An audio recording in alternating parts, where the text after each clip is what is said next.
Hi hello എല്ലാ കൂട്ടുകാർക്കും പുതിയൊരു വീഡിയോയിലേക്ക് വീണ്ടും സ്വാഗതം കേട്ടോ. അങ്ങനെ നമ്മൾ വീണ്ടും ഒരു അമ്പല കാവടി കാണാനായിട്ട് വന്നിരിക്കുകയാണ് കേട്ടോ. പതിവ് പോലെ തന്നെ ഞാനും അമ്മയും കുഞ്ഞിനും പപ്പയായിട്ട് തന്നെയാണ് കേട്ടോ വന്നിരിക്കുന്നത്. അപ്പം നമ്മൾ അമ്പലത്തിൽ എത്തിയിട്ടുണ്ട് കേട്ടോ. അപ്പോൾ പന്തലൊക്കെ കണ്ട് ഫുൾ ലൈറ്റ് കൊണ്ട് അലങ്കരിച്ച് അടിപൊളിയാക്കി വെച്ചിട്ടുണ്ട്. നല്ല അത്യാവശ്യം തിരക്കും ഉണ്ടായിരുന്നു, കാണുമ്പോൾ തന്നെ അറിയാം.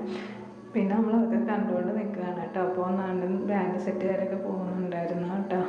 അപ്പോൾ ബാൻഡ് സെറ്റൊക്കെ കണ്ട് ആസ്വദിച്ച് നമ്മളിങ്ങനെ നിൽക്കുകയാണ് കേട്ടോ. എല്ലാ പരിപാടികളും നല്ലത് തന്നെയായിരുന്നു കേട്ടോ. അപ്പം നമ്മൾ കുറച്ച് നേരത്തെ ആയിരുന്നു കേട്ടോ ചെന്നിട്ടുണ്ടായിരുന്നത്. അപ്പം കാവടി അങ്ങനെ തുടങ്ങിയിട്ടൊന്നും ഉണ്ടായിരുന്നില്ല. അപ്പം നമ്മളവിടെ എല്ലാം ചുറ്റി നടന്ന് കാണുകയാണ് കേട്ടോ. എന്തൊരു ഭംഗിയാണല്ലേ ലൈറ്റ് കൊണ്ട് പന്തലൊക്കെ ഉണ്ടാക്കി വെച്ചിരിക്കുന്നത് കാണാനായിട്ട്. നമ്മൾ പിന്നെ അമ്പലത്തിലെത്തുമ്പോൾ 8:30-9 മണി അടുപ്പിച്ചിട്ട് ആയിട്ടുണ്ടായിരുന്നു കേട്ടോ. അപ്പോഴത്തേനും കാവടിയൊന്നും അമ്പലത്തിലേക്ക് എത്തിയിട്ടുണ്ടായിരുന്നില്ല കേട്ടോ. അപ്പം കാവടി എത്താനായിട്ട് ഒരു 10-10:30-11 മണിയാവുമെന്നാണ് കേട്ടോ നമ്മളവിടെ ചെന്നപ്പോൾ അറിഞ്ഞത്. അപ്പോൾ നമ്മൾ പിന്നെ അത്രയും നേരമൊന്നും നിന്നില്ല. അപ്പോൾ പിന്നെ നമ്മളൊരു ഐസ്ക്രീമൊക്കെ വാങ്ങിച്ച് കഴിച്ചു കേട്ടോ. അപ്പോൾ കുഞ്ഞിന് ഐസ്ക്രീം ഭയങ്കര ഇഷ്ടമാണ് കേട്ടോ. അതുകൊണ്ട് നമ്മൾ ഐസ്ക്രീമൊക്കെ വാങ്ങിച്ച് കഴിച്ചിട്ട് നമ്മൾ പിന്നെ കുറച്ചങ്ങോട്ട് നടക്കുമ്പം കാവടികൾ ഇങ്ങനെ വന്നുകൊണ്ടിരുന്നു കേട്ടോ. എൻ്റെ ലൈറ്റൊക്കെ വെച്ചിട്ട് കാവടികൾ വന്നുകൊണ്ടിരിക്കുമായിരുന്നു കേട്ടോ.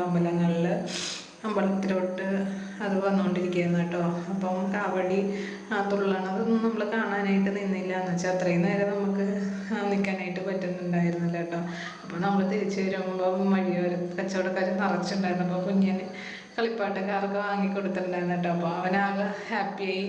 പിന്നെ നമ്മൾ വരുന്ന വഴിയിൽ തന്നെ 3 ആനകളുണ്ടായിരുന്നു കേട്ടോ. തിടമ്പേറ്റി ആനകളൊക്കെ അമ്പലത്തിലോട്ട് വരുന്നതേ ഉണ്ടായിരുന്നുള്ളൂ കേട്ടോ.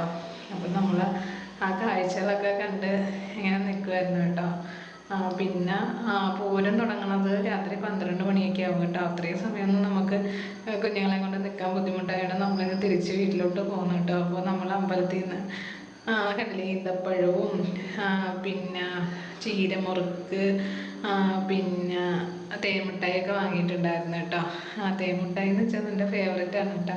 അപ്പോൾ അതുകൊണ്ട് തേൻമിഠായിയും അങ്ങനെ കുറച്ച് ഇങ്ങനെ പലഹാരങ്ങളൊക്കെ അമ്പലനടയിൽ നമ്മൾ വാങ്ങിയിട്ടാണ് കേട്ടോ വീട്ടിലോട്ട് പോകണത്. അപ്പം ഇന്നത്തെ ഇതാണ് ഒരു ചെറിയൊരു വീഡിയോ. അപ്പോൾ വീഡിയോ നിങ്ങൾക്ക് ഇഷ്ടമായിട്ടുണ്ടെന്നുണ്ടെങ്കിൽ എല്ലാം ലൈക്ക് ചെയ്ത് സപ്പോർട്ട് ചെയ്യണം കേട്ടോ. എന്തെങ്കിലും അഭിപ്രായം ഉണ്ടെങ്കിൽ നിങ്ങൾ കമൻറ്റിൽ അറിയിക്കണം.